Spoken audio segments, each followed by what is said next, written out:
To be a 1980s yuppie, did you have to qualify as a wanker first and then just work your way up? I think some people identified as yuppies, but it was also, I think, used as an insult in the 1980s. I've seen footage of yuppies holding filofaxes and mobile phones. Are they still in that footage? Or where are they now? Where are they now? Well, they're sort of 30 years older now, so... So they're not in that footage anymore? Well, that footage is historical, so... So if you look back at that footage, it'll just be empty?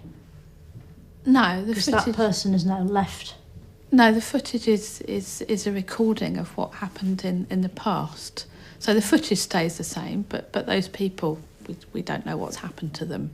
But what of their filofaxes? What happened to them? When hippies took mind-expanding drugs, how much wider did their minds get? Did their skulls ever pop open? Their skulls didn't pop open, but it meant that they were more open to ideas and philosophies and concepts they may not have previously considered. You know, when people talk about opening the third eye, that's what my mate Paul calls the hole in the end of his penis. Why would anyone want to widen that? Was the 1950s real? Yes, it was certainly real.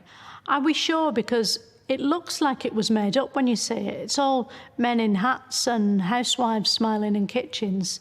Were those people real, and was all that really happening? Well, a lot of that is what you see in advertising. It's the 1950s, a time of great change. The war's over, the NHS has been founded, the coronation's on TV, Mario 64's redefined the platform game for a new generation, and Anthony Eden's Prime Minister. How did Britain feel about these things? Well, I don't think computer games had been invented by the 1950s.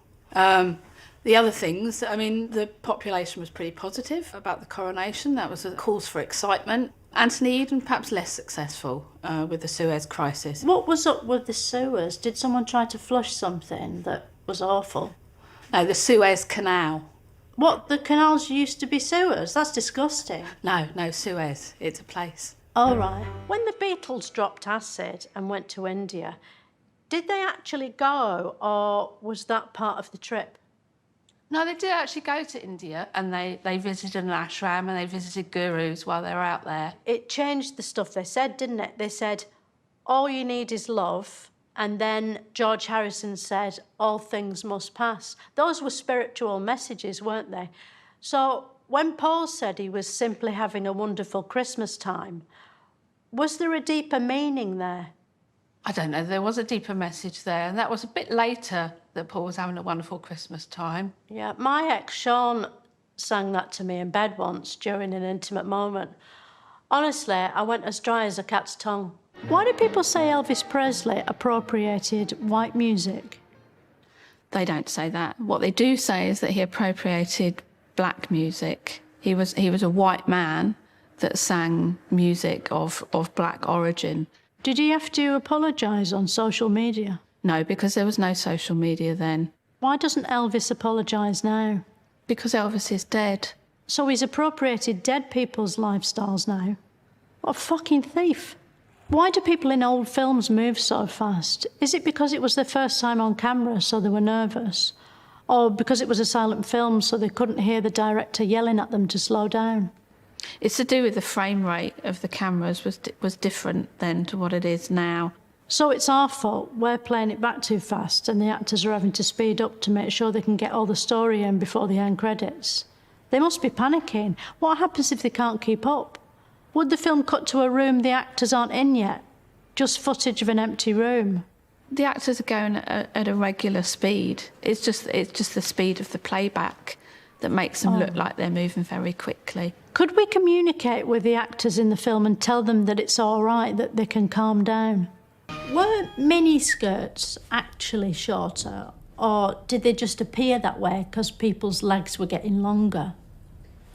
They were actually quite a lot shorter, and they got shorter as the 60s went on. Was there a miniskirt for men? You know, like trousers that just stopped under the balls? No, There wasn't a miniskirt for men. That seems like a shame. For whom?